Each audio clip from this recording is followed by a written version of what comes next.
मेरी दीदी ने अपने पति को तलाक दे दिया और हमारे घर आकर रहने लगी।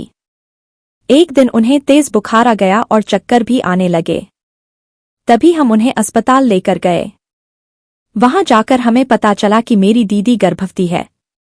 वह तो पिछले 1 साल से हमारे साथ ही रही थी, तो गर्भवती कैसे हो गई? यही राज जानने के लिए मैं एक दिन उनके कमरे में छुपके बैठ गई। फिर जो मैंने देखा उसे देखकर मेरे पैरों तले से जमीन खिसक गई। मैंने देखा कि मेरा नाम रवि है और घर में सबका मैं लाडला बेटा था। इसी वजह से हर बार मेरे और बहन के झगड़े में हमेशा दीदी को ही डांट पड़ती थी। दीदी ग्रेजुएशन कर रही थी और मैं 11वीं कक्षा में था। अक्सर दीदी मुझे पढ़ाई के लिए बैठाती थी, तो मैं कोई ना कोई बहाना करके वहां से जाने की कोशिश करता। इसी वजह से हमारा झगड़ा हो जाता था और सभी दीदी को डांट देते। उस सामान उन्हें जो डांट पड़वाने में मजा आता था, वो ही आज मेरे सामने अफसोस बनकर खड़ी थी, क्योंकि उनका रिश्ता पक्का कर दिया और कुछ ही समय बाद वह इस घर से चली जाने वाली थी। मुझे बुरा लग रहा था कि मैं हमेशा से ही उनके साथ झगड़ा करता था, लेकिन अब तो उनके बिना पूरा घर सुना हो जाएगा। खैर, उस समय मैं बच्चा था और मुझे इतनी समझ नहीं थी कि क्या सही है और क्या गलत। दिन कब निकल गए कुछ पता ही नहीं चला और कल मेरी दीदी की शादी थी।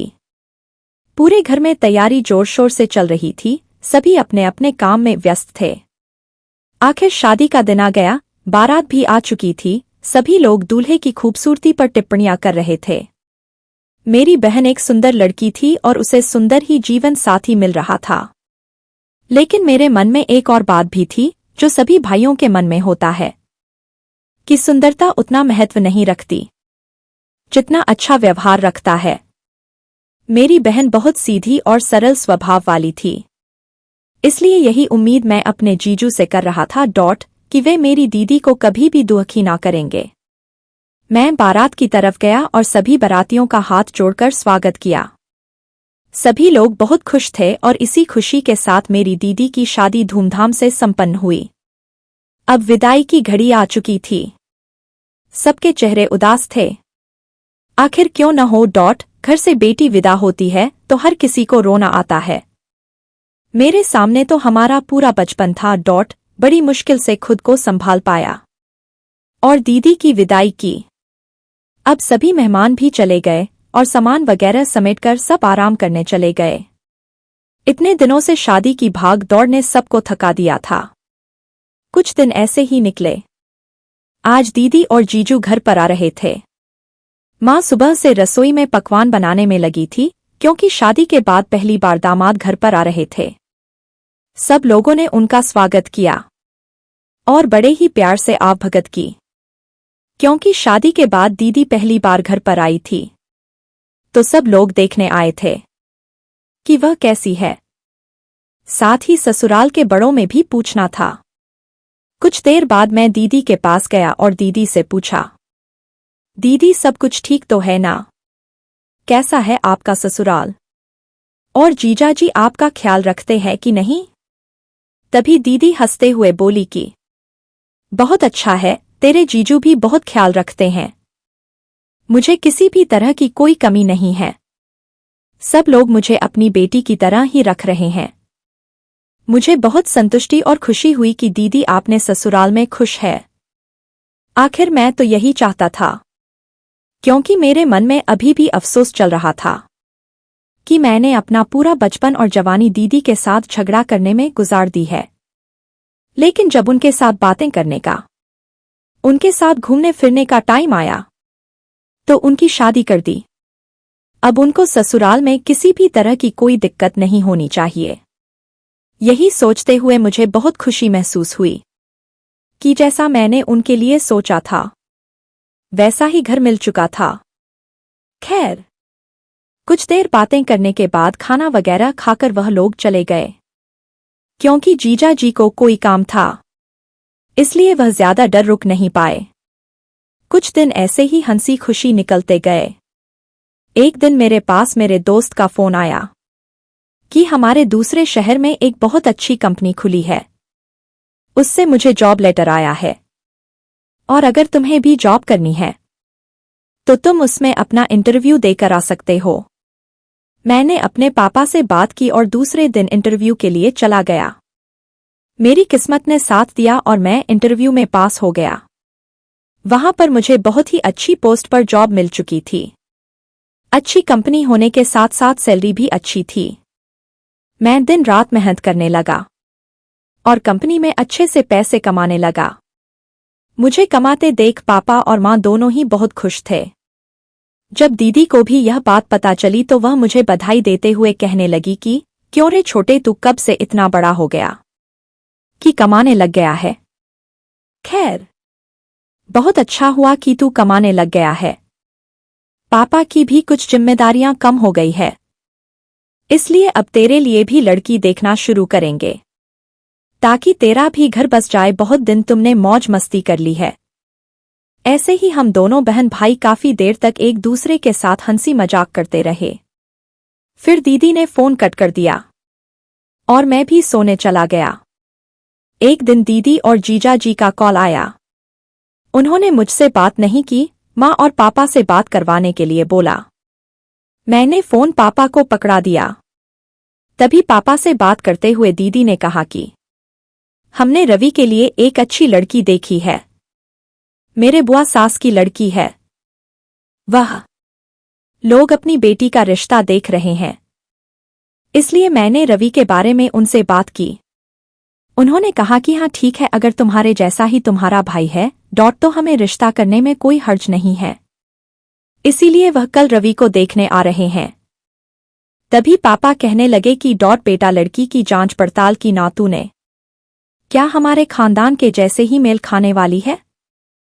तब मेरी दीदी कहने लगी कि हाँ पापा, लड़की बहुत अच्छी है, पढ़ाई में भी अच्छी है और संस्कार भी अच्छे हैं। तभी माँ पापा भी खुश हो गए कि अब हमारे घर भी बहू आ जाएगी। दीदी के जाने के बाद जो रौनक गई थी वह लौट आने वाली थी। पापा फोन रखते हुए मुझे कहने लगे कि कल तुझे देखने आ रहे हैं, इसलिए तैयारी में लग जाओ। माँ ने भी तैयारी शुरू कर दी, साफ सफाई करने लगी और पापा भी बाजार चले गए क्योंकि कल सुबह जल्दी आने वाले थे। इसलिए पापा अभी से सारा सामान लाकर रखने वाले थे। दूसरे दिन वह लोग मुझे देखने आ गए और उनको हमारा घर बहुत पसंद आया और इसी तरह मेरा रिश्ता भी पक्का हो गया। ऐसे ही दिन निकलते गए और शादी की तारीख पक्की हुई और मेरी और स्नेहा की शादी हो गई। हम लोग राजी खुशी अपनी जिंदगी गुजार रहे थे। तभी एक दिन हम सब बैठे चाय पी रहे थे तभी हमारे घर के दरवाजे की घंटी बजी। दरवाजा खोल तो देखा के सामने दीदी खड़ी थी। हम लोग चौंक गए कि दीदी अकेली यहाँ कैसे? आज तक कभी अकेली नहीं आई थी, हमेशा से ही जीजू के साथ आई थी। हम लोगों को थोड़ी घबराहट जैसी हो गई। फिर पापा उन्हें अंदर लेकर आए और पूछा कि क्या हुआ बेटी, तुम इस समय अकेली कैसे? पहले फोन भी नहीं किया कि तुम आने वाली हो। सब ठीक है ना? तभी दीदी की आंखों से आंसू बहने लगे और वह कहने लगी कि पापा, मुझे वहां नहीं रहना। अब तो हम लोगों के जैसे होश ही उड़ गए थे, क्योंकि जब घर की बेटी इस तरह की बातें करें तो कौन खुश होता है। मैं भी घबरा गया। तभी पापा ने कहा, क्या हुआ बेटी, तुम ऐसा क्यों बोल रही हो? तभी दीदी कहने लगी कि वह लोग बिल्कुल अच्छे नहीं हैं, मेरे साथ बहुत गंदा बर्ताव करते हैं। फिर मैंने दीदी की बात काटते हुए कहा कि आप तो बोल रहे थे कि वह लोग बहुत अच्छे हैं, जीजू भी आपका बहुत ख्याल रखते हैं, तो फिर अभी ऐसा कैसे हो गया? तभी दीदी कहने लगी कि उस टाइम सब अच्छा था, लेकिन अभी कुछ अच्छा नहीं है। तेरे जीजू भी मेरे साथ बिल्कुल अच्छा व्यवहार नहीं करते। मेरे सास ससुर तो मुझे खाए नहीं छोड़ते। आखिर मैं क्या करूं? इसलिए मैं थक हार कर यहां पर आ गई। मां जल्दी से रसोई में गई और उन्हें पानी पिलाया। तभी स्नेहा ने भी दीदी के पास बैठकर कहा, ऐसा कैसे हो सकता है दीदी? जरूर आपको कुछ गलतफहमी हुई होगी। मेरे मामा मामी तो बहुत अच्छे हैं। वह ऐसा कैसे कर सकते हैं?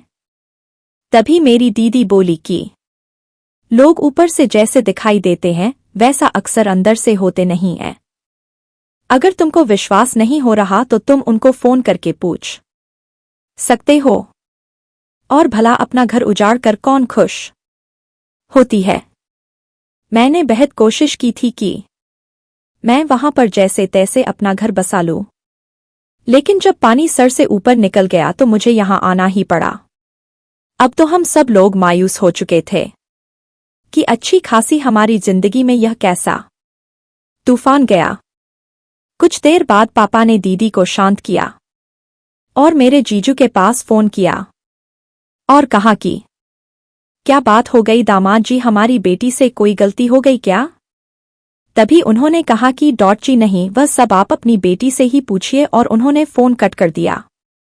अब तो हम लोग और भी परेशान हो गए कि कहीं कोई और बड़ी बात ना हो गई हो जिसका कोई सॉल्यूशन ही ना निकले। हम लोगों ने दीदी से बहुत बार पूछने की कोशिश की, लेकिन दीदी बस रोए जा रही थी और इतना कहे जा रही थी कि मुझे वहां दोबारा वापस नहीं जाना है। मुझे तो अब दीदी की टेंशन के साथ साथ स्नेहा की भी फिक्र होने लगी थी, क्योंकि वह दीदी के ससुराल वालों के लिंक से ही थी।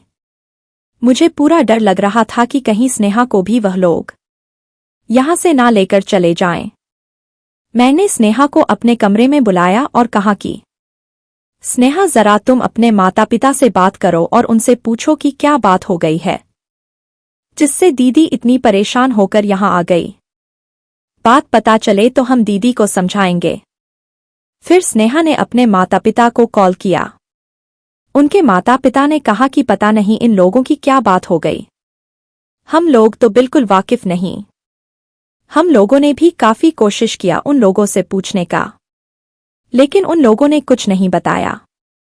इतना बोला कि उसकी ही गलती है। अब तो हम लोगों के ऊपर बहुत बड़ा दुखों का पहाड़ टूट पड़ा था। खैर, हम लोगों ने दीदी को घर पर ही रहने दिया और दीदी के ससुराल से भी ना कोई फोन ना कोई मैसेज आया। जीजू का भी कोई फोन कॉल नहीं आया। उन्होंने भी शायद दीदी से रिश्ता तोड़ लिया था। अब बात तलाक तक पहुंच चुकी थी।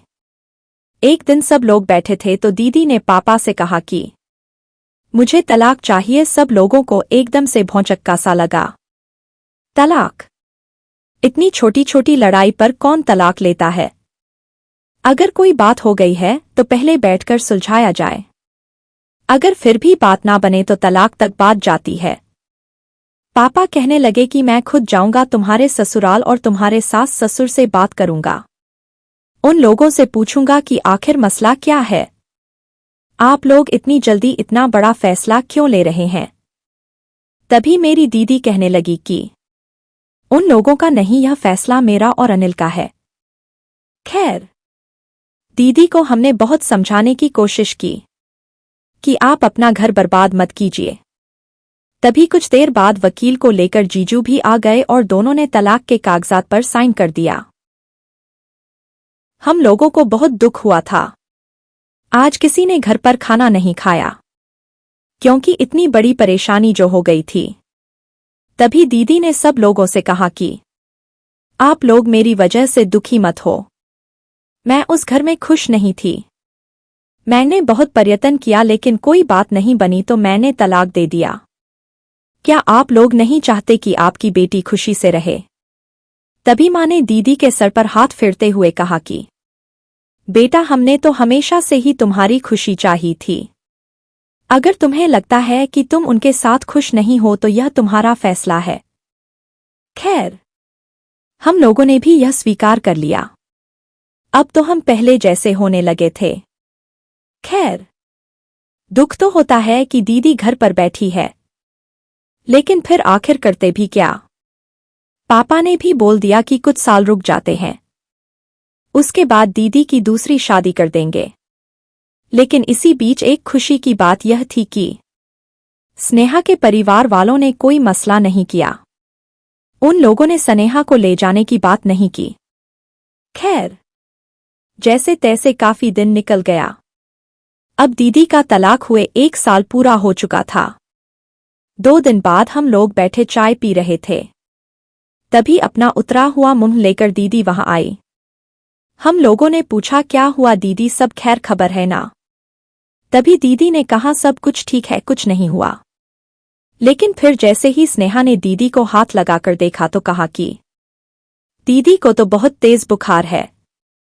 हम लोग घबरा गए। हमने कहा, चलो हम डॉक्टर को दिखाते हैं।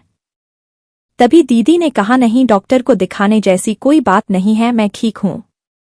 दीदी ने कुछ दवाई ले ली, लेकिन उससे कोई फायदा नहीं हुआ। दीदी को चक्कर आने शुरू हो गए। हम लोग दीदी को लेकर हॉस्पिटल गए। वहां जाकर टेस्ट वगैरह करवाई, लेकिन जब रिपोर्ट आई तो हम लोगों के पैरों तले से जमीन ही निकल गई। रिपोर्ट में लिखा था कि दीदी प्रेग्नेंट थी। दीदी को तलाक हुए 1 साल हो चुका था।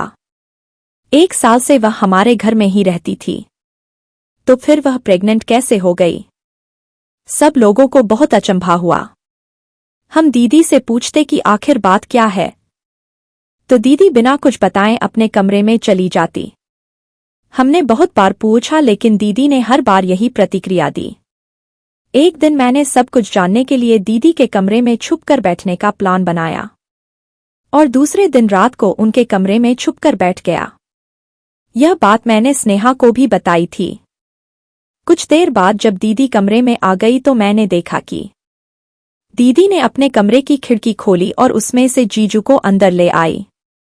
मैं जीजू को देखकर चौंक गया कि उन लोगों का तो तलाक हो चुका था, लेकिन फिर यह सब कैसे? तभी जीजाजी दीदी के पास आए और उन्हें गले लगा लिया। अब तो मुझसे रुका नहीं गया और मैं बाहर निकल गया। मुझे देखकर वह दोनों घबरा से गए। मैंने पूछा, यह सब क्या चल रहा है? आप लोगों को साथ में ही रहना था, तो यह छुप छुप कर रहने की क्या जरूरत है? आखिर आप दोनों पति पत्नी हो। तभी दीदी ने कहा कि हम तुम्हें सारी बात बताएंगे, पहले तुम शांत हो जाओ। फिर मैंने सब लोगों को इकट्ठा कर लिया। वहां पर सब लोग आ गए।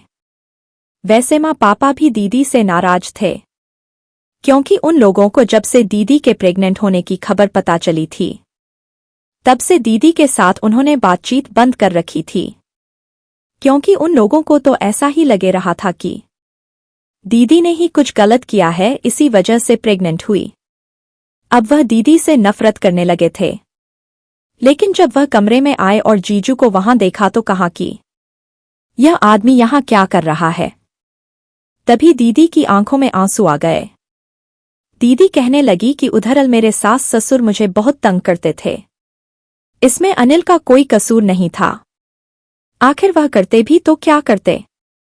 इसीलिए हम लोगों ने प्लान बनाया कि हम तलाक का नाटक करते हैं, जिसकी वजह से मेरे सास ससुर को मेरी कमी महसूस हो और वह सुधर जाए। हम लोग प्लान के मुताबिक ही करने लगे और अनिल रोज मुझसे मिलने रात को आते थे। तभी पापा ने कहा कि यह बात तुम हम लोगों को भी बता सकती थी, हम लोगों को क्यों नहीं बताया? तभी दीदी कहने लगी कि अगर मैं आप लोगों को बता देती तो किसी तरह बात उन तक भी पहुंच जाती। मैं नहीं चाहती थी कि हमारे इस प्लानिंग पर पानी फिर जाए।